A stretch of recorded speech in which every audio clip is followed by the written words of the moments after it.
Son of a...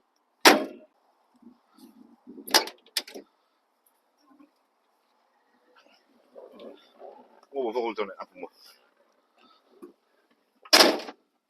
The stupid mistakes.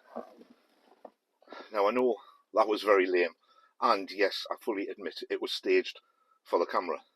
However, in the last video on the ranchero that I made, there was a mistake, and we've all done it. We've all made stupid mistakes.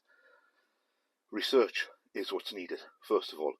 And now in the last video on the ranchero, I said this. If you can see down here, this is inside the distributor. Obviously I've taken the rotor arm off, and you would normally have a set of points just there, but that's not a set of points, and that's not a points spindle in the middle of the distributor. That there is a magnetic pickup. So whether somebody's changed it, trying to get it around to make it some kind of electronic ignition, because normally you just get magnetic pickups in electronic ignition, but there's nothing else on the car or the truck that suggests it's electronic ignition, other than, obviously, it's got one of these control modules on it, which is down there in the corner. Now this is Ford's famous control module. If anything's going to go wrong and cause trouble with starting, it would be this, or it can be this. The good news is, if it's not working okay, you still can get those new as replacements. I was completely wrong. Well, I wasn't completely wrong, but I was slightly wrong. Let me get out and I'll show you what I mean under the bonnet, because it's another gorgeous day here, and it's like 22 degrees, and I've chosen a day at 22 degrees outside to sit inside a black truck with black vinyl interior.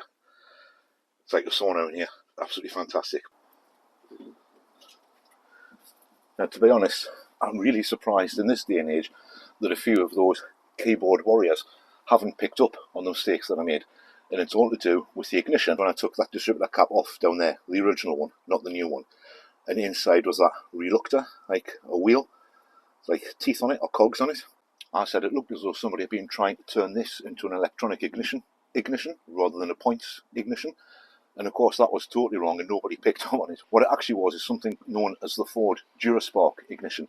Now back in the 70s, Ford was experimenting with the possibility of using electronic ignition for all the vehicles to try and make them a bit more environmentally friendly than they already were. And as such, they designed this so-called electronic ignition. Now the way it works is, in the distributor there's a magnetic pickup. That reluctor wheel you saw with all the teeth on it, as that spins round, each sort of cog or tooth, if you like, on that reluctor passes by a magnetic pickup, and that creates the spark in exactly the same way as a set of points will create the spark, and that's controlled by an ICM, the ignition control module. Now, as I said, this lovely box of tricks down here is the ignition control module. Now, you need this to help generate enough power to create the spark that goes through the distributor in there, and then as that reluctor spins round, it breaks the beam, creates a spark, and the engine, hopefully, fingers crossed, fires up. Now, these little beauties here, as I said, are known for breaking down, leaking, or just dying. In fact, I think it's a well-known fact that certainly over in the States, if you have a Ford that's powered by one of these on the ignition, it's a good idea to carry a spare one somewhere in the car so you can just swap it in at the side of the road. Now, fortunately, they just plug in.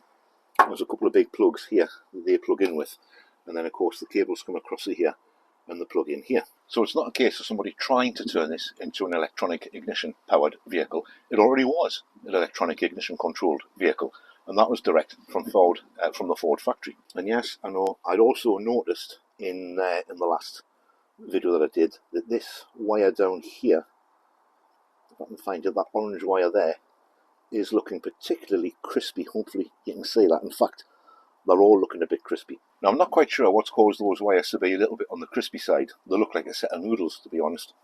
It could have been done a long time before I bought the truck, and when I've getting it, got it going and put it on the road, they may already have been like that and they've just getting worse through time. Or if there's an issue with that ICM, that could have sent too much power through those wires and it could have fried the wires. I'm not comfortable trying to start the car with those fried wires. It looks as though there is definitely some bare wire showing, and I don't want that shorting out and causing a fire under the bonnet. Even though it is in the drive, I'd rather not have a fire under the bonnet of my truck. So what I've done, to protect the engine, the ignition system, and myself from any major burns or a catastrophe under the bonnet, what I've done is order another one of these ICMs, so I can get the shade right so you can see.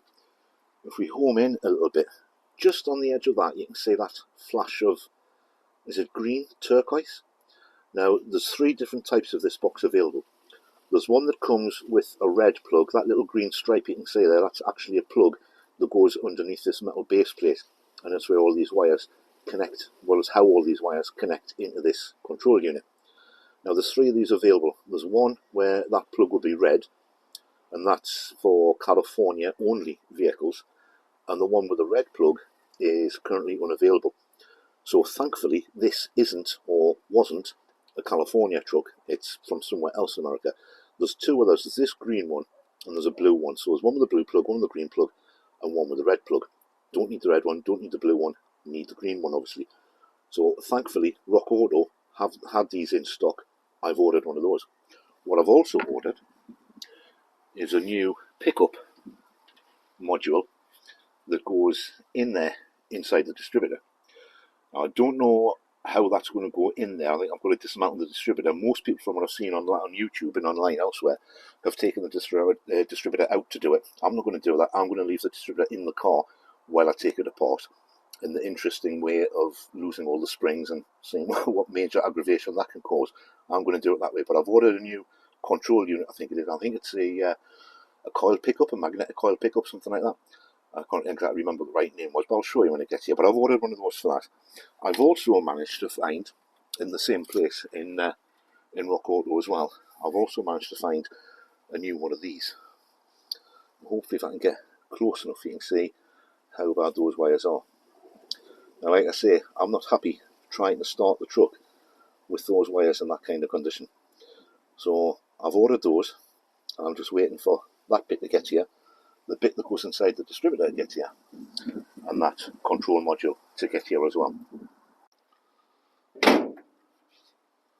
So it looks like it's going to be a few more days before I get the ability to try and start the truck again. I just don't trust it with those bare wires, and if that is something that's just happened when I was trying to start it in that last video, then that's something I need to take care of. If it's something that has been like that when I first got the truck and I haven't noticed it because I haven't had to fiddle around in that area at all, then it's something that needs taken care of anyway, because obviously out on the road somewhere that could cause a bit of an issue. It may even start smouldering if I leave the truck in a car park or an event or something like that, and that's the last thing anybody wants. So it is going to be a few days till the parts get here, till I can have another go at starting this. But I mean, let's face it, there's plenty of other things in the drive to try and start. Right, well, once again, it's still like a sauna in here. It's absolutely fantastic. I hope you're all enjoying the sunshine and ignoring all those stupid warnings saying stay in the house, lock your doors, it's too dangerous to go outside. For God's sake, it's no different than it was in 1976. We're all enjoying the sunshine. Get out there, get a suntan, make the most of it. If you've enjoyed this video, caress the like button on the way out. Thanks for watching this one, and I'll see you in the next one. Bye for now.